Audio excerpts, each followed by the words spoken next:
મિત્રો જય શ્રી કૃષ્ણ। આજે છે સોમવતી અમાસ ને શ્રાવણ મહિનાનો છેલ્લો સોમવાર, એટલે બધાને મહાદેવ મહાદેવ।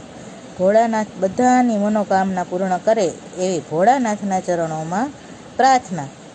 આજે તો અમદાવાદમાં ખૂબ જ વરસાદ થયો, અને પછી તો વરસાદ થાય એટલે આપણે તો ગુજરાતી રહ્યા, આપણને તો ભજીયા યાદ આવી જ જાય।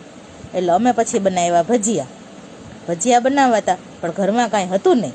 પછી ગયા લેવા, તો લેવા ગયા તો ધાણા કે મેથી કે એવું તો કાંઈ મળતું નહોતું કશું। પછી વિચાર્યું કે આપણે બટેકાવડા બનાવીએ। પછી કર્યા બટેકાવડા અને ચટણી, અને કેળાના ભજીયા પણ થોડા બનાવ્યા સાથે। અને પછી શું, અમારા હરશિવ માટે પણ થોડાક મોડા ભજીયા બનાવી નાખ્યા। પછી તો હરશિવે લાડવો ને ભજીયા ને ખાધું, અને અમે પણ પછી તો જમવા બેસી ગયા। એટલે જમી અને ઊભા થયા ત્યાં તો પાછો વરસાદ ચાલુ થઈ ગયો। પછી તો શું, વરસાદ જોયો અને મોજ કરી।